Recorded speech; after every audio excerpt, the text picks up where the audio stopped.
got an itch I can't scratch, I'm missing a piece that completes a whole part of me, an open wound scar to see. Everybody come here, gather round, welcome to the freak show, the best in town. Welcome to mtg3. 3 cards, amazing cards. Yes, today we're covering 3 good needed reprints from Double Masters 22. And these cards are nuts. They're insane. This whole set of Double Masters 22 is spicy. Spicier than your mama's Taco Tuesdays and guaranteed less diarrhea. This set is bonkers. And we start right now. The first card on the list is an amazing addition to being reprinted. You want the price to come down. Yes, I'm that excited that I'm shouting. You want the price to come down. All 3 of these cards, the prices will drop a bit, making it more available for you to snatch it up before they rebound and get more expensive. And the first card on this list is no joke. The first card on this list is Smothering Ties.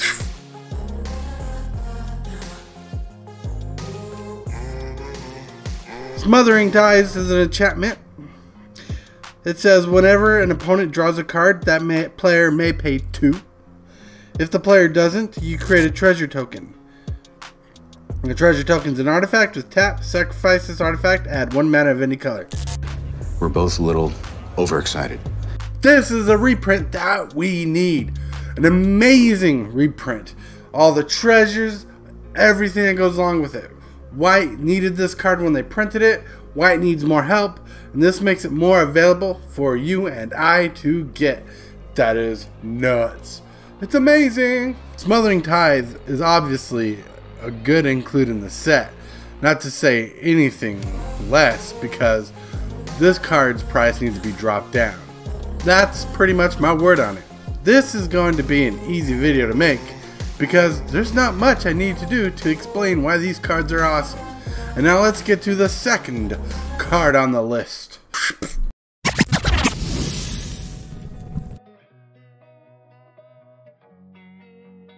Oracle of Moldiah.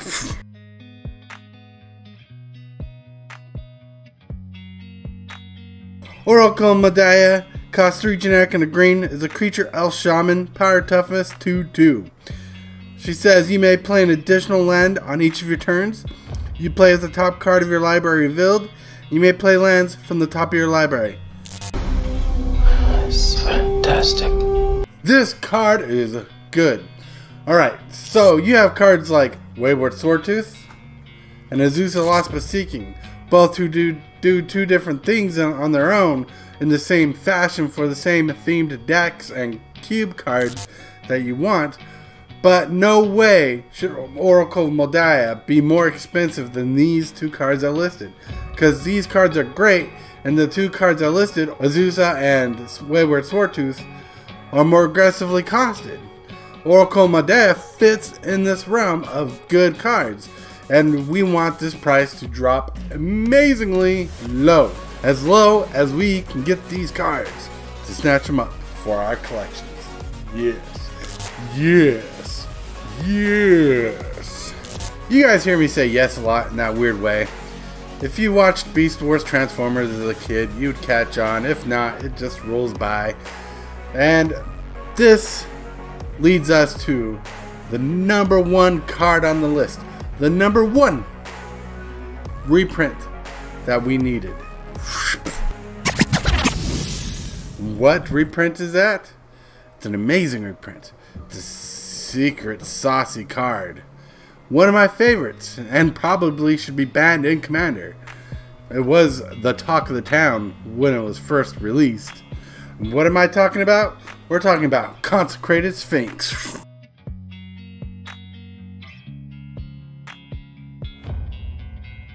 Consecrated Sphinx costs 4 generic, 2 blue. It's a creature Sphinx, 4/6 power and toughness, has flying, and says whenever an opponent draws a card, you may draw 2 cards. Conflict breeds catastrophe. This card is OP. This card is nuts.